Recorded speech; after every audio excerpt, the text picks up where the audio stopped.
Hello, आप सभी का स्वागत है फिर से एक नए वीडियो में। तो आज हम देखने वाले हैं, अगर आप लोग का म्यूजिक विषय है तो म्यूजिक विषय की विभिन्न प्रकार की गायन शैलियाँ, जिससे कि क्वेश्चन बनते ही बनते हैं। बीपीएससी एग्जाम हो या स्टेट का एग्जाम हो, तो आप लोग जो है म्यूजिक सब्जेक्ट है और म्यूजिक सब्जेक्ट की बेस्ट तैयारी करना चाहते हैं तो ये वीडियो जरूर से जरूर देखिएगा। मोस्ट इम्पोर्टेंट क्वेश्चन इसमें जो है 29 हम जो है देखने वाले हैं, यानी कि 29 ऑब्जेक्टिव क्वेश्चन देखेंगे। ठीक है, तो चलिए बिना समय व्यर्थ किए हुए वीडियो को शुरू करते हैं। वीडियो को एंड तक जरूर से जरूर वॉच कीजिएगा आप सभी।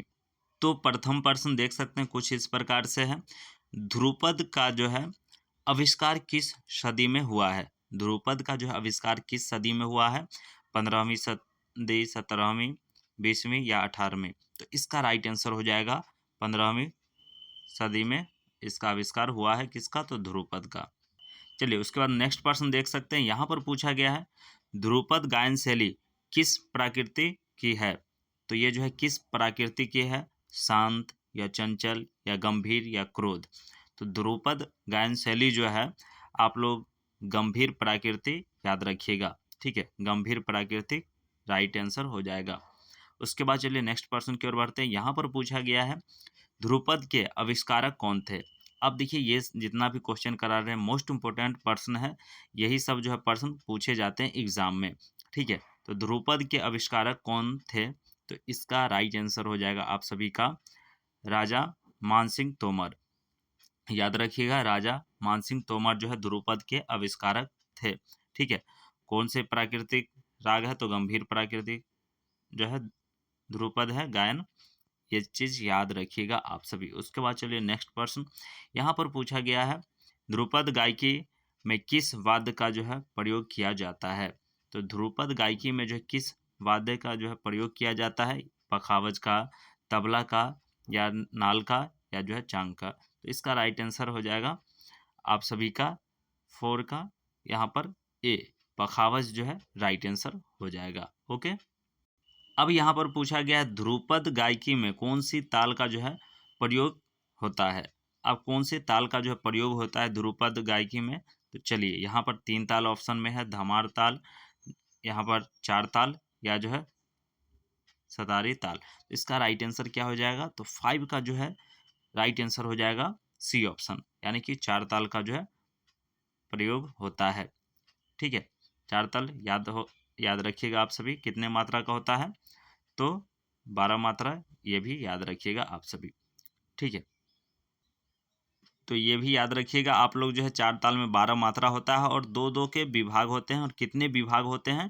तो 6 विभाग होते हैं। क्लियर? चलिए उसका नेक्स्ट प्रश्न की ओर बढ़ते हैं। यहाँ पर पूछा गया है आप सभी का, ध्रुपद गायकी में किसकी प्रधानता रहती है? तो किसकी जो है प्रधानता रहती है? गमक, ताने, मुड़की, ठीक है, नोम तोम का, आलाप? तो इसका जो है राइट आंसर हो जाएगा आप सभी का ए ऑप्शन। ठीक है, नोम तोम का जो है आलाप राइट आंसर हो जाएगा। उसके बाद चलिए नेक्स्ट प्रश्न देख लेते हैं। यहाँ पर पूछा गया, ध्रुपद की कितनी जो है बानियां है? 3, 4, 2, 1? तो इसका राइट आंसर हो जाएगा आप सभी का बी ऑप्शन, 4 वानियां हैं। याद रखिएगा आप सभी। चलिए उसके बाद नेक्स्ट, और ये मोस्ट इंपोर्टेंट प्रश्न है, तानसेन ध्रुपद की कौन सी वाणी के थे? अब तानसेन जो है ध्रुपद की कौन सी वाणी के थे, यहाँ पर ये पूछ लिया गया है। तो इसका राइट आंसर क्या हो जाएगा आप सभी का? यहाँ पर राइट आंसर सी ऑप्शन हो जाएगा। ठीक है, गोबरहार वाणी के थे। ठीक है, चलिए उसका नेक्स्ट प्रश्न। यहाँ पर आप सभी का पूछा गया है, धमार गायकी के आविष्कारक कौन थे? तो धमार गायकी जो है उसके आविष्कारक कौन थे? तो इसका राइट आंसर हो जाएगा आप सभी का ए ऑप्शन। ठीक है, बैजू बावरा राइट आंसर हो जाएगा ए ऑप्शन। याद रखिएगा, धमार गायकी के आविष्कारक कौन थे? तो बैजू बावरा, याद रखिएगा। चलिए उसके बाद नेक्स्ट प्रश्न की ओर बढ़ते हैं। यहाँ पर पूछा गया है, धमार गायकी में किस ताल का प्रयोग किया जाता है?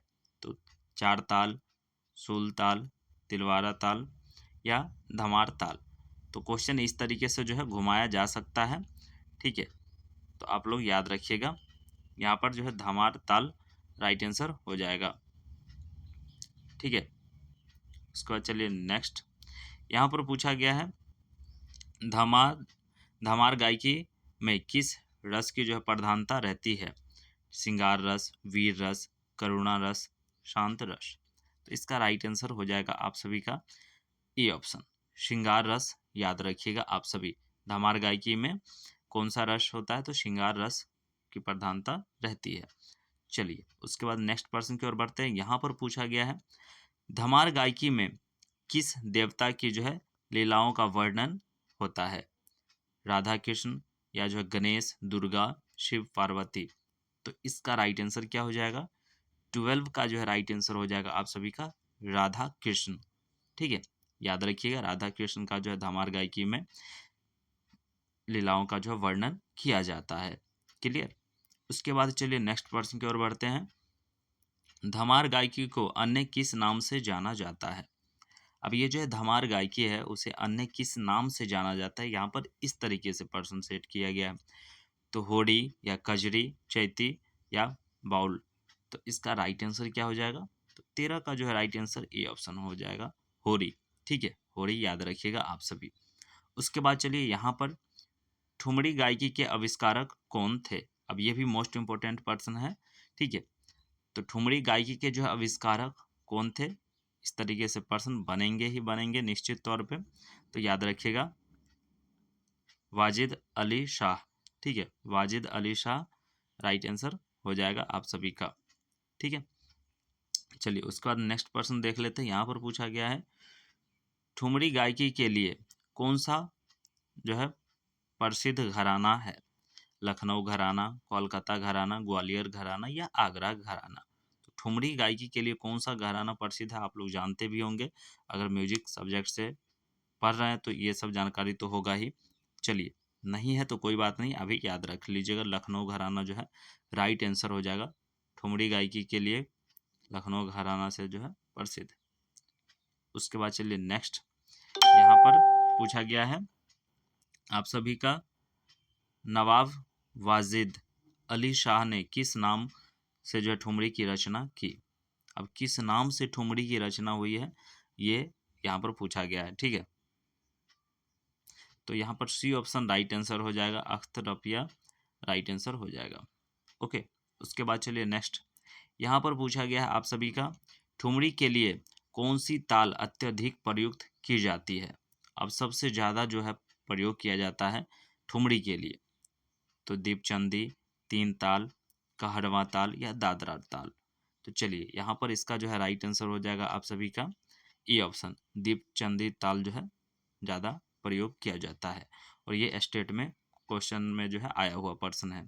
ठीक है, चलिए उसके बाद नेक्स्ट पर्सन, टप्पा के आविष्कारक कौन थे? अब यहाँ पर पूछ लिया टप्पा के आविष्कारक कौन थे, और इससे क्वेश्चन तो निश्चित तौर पे आपको रहेंगे ही रहेंगे। चलिए तो इसका राइट आंसर हो जाएगा आप सभी का शेरिया मियाँ जो है राइट आंसर हो जाएगा। ठीक है, सोरिया मियाँ राइट आंसर हो जाएगा। उसके बाद चलिए नेक्स्ट, टप्पा किस शहर की प्रसिद्ध जो है विद्या मानी गई है? अब ये जो टप्पा है किस शहर की प्रसिद्ध विद्या मानी गई है? हरियाणा, पंजाब, मध्य प्रदेश, उत्तर प्रदेश। तो इसका राइट आंसर क्या हो जाएगा आप सभी का? तो इसका राइट आंसर हो जाएगा सी ऑप्शन, पंजाब। यानी कि टप्पा किस शहर की प्रसिद्ध विद्या मानी गई है? तो पंजाब की, याद रखिएगा। चलिए उसके बाद नेक्स्ट देख लेते हैं, टप्पा गायकी में किस रस की जो है प्रधानता रहती है? टप्पा गायकी में जो किस रस की प्रधानता रहती है? तो इसका जो है राइट आंसर हो जाएगा आप सभी का श्रृंगार रस। ठीक है, टप्पा का भी जो है श्रृंगार रस ही राइट आंसर हो जाएगा। ओके, धमार में भी श्रृंगार रस और इसमें भी श्रृंगार रस। क्लियर। अब चलिए यहाँ पर पूछा गया है आप सभी का टप्पा गायकी के कितने भाग होते हैं? 2, 3, 4, 5। तो टप्पा गायकी के जो है 2 ही भाग होते हैं, याद रखिएगा। ए ऑप्शन राइट आंसर हो जाएगा। उसके बाद चलिए नेक्स्ट पर्सन, यहाँ पर पूछा गया टप्पा गायकी में किस ताल का प्रयोग होता है? 3 ताल, टप्पा ताल या जो है फिरदौस ताल या 4 ताल। तो इसका राइट आंसर हो जाएगा आप सभी का सी ऑप्शन, फिरदौस ताल जो है राइट आंसर हो जाएगा। ओके, यहाँ पर काफ़ी कैंडिडेट जो है टप्पा ताल तुरंत मार देंगे टप्पा गायकी में। ठीक है, चलिए उसके बाद नेक्स्ट, प्राचीन काल में तराने को क्या कहा जाता था? तो प्राचीन काल में जो है तराना जो होता है उसको क्या कहा जाता था? ठीक है, स्तोभगान जो है कहा जाता था, याद रखिएगा आप सभी। ठीक है, स्तोभगान राइट आंसर हो जाएगा। उसके बाद चलिए नेक्स्ट प्रश्न की ओर बढ़ते हैं। तराना किस लय में गाया जाता है? मध्य लय, द्रुत लय, विलंबित लय या जो है अति मंद्र लय? तो इसका राइट आंसर हो जाएगा तराना जो है आप सभी का द्रुत लय में गाया जाता है। ठीक है, चलिए उसके बाद नेक्स्ट प्रश्न की ओर बढ़ते हैं। यहाँ पर पूछा गया है तराना के जन्मदाता कौन माने जाते हैं? तो तराना के जो है जन्मदाता वह जो है कौन माने जाते हैं? तानसेन, स्वामी हरिदास, बैजू बावरा या जो है अमीर खुसरो? तो इसका राइट आंसर हो जाएगा आप सभी का अमीर खुसरो। ठीक है, तराना के जन्मदाता अमीर खुसरो जी को कहा जाता है। ठीक है, उसके बाद चलिए नेक्स्ट, चतुरंग के कितने अंग होते हैं? तो चतुरंग के जो है कितने अंग होते हैं? तो 4 अंग होते हैं, याद रखिएगा।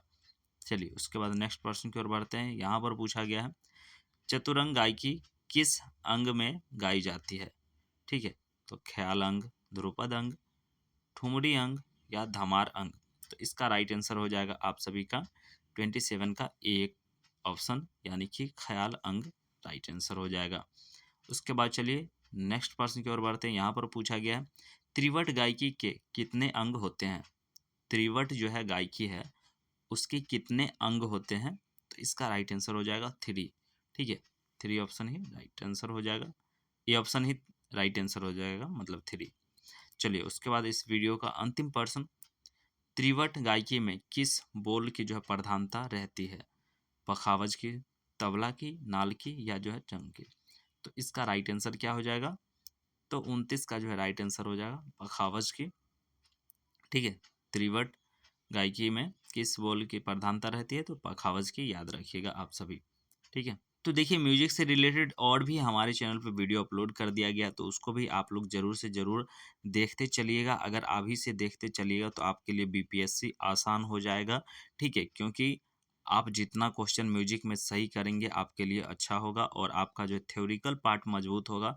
प्रैक्टिकल तो आप लोग जानते हैं जितना प्रैक्टिस कीजिएगा उतना वेस्ट होगा, लेकिन थ्योरी मजबूत रहेगा तो किसी के सामने जो है आप किसी को बता सकते हैं, गाइड कर सकते हैं, समझा सकते हैं और आसानी से किसी का जो है प्रश्न का उत्तर दे सकते हैं।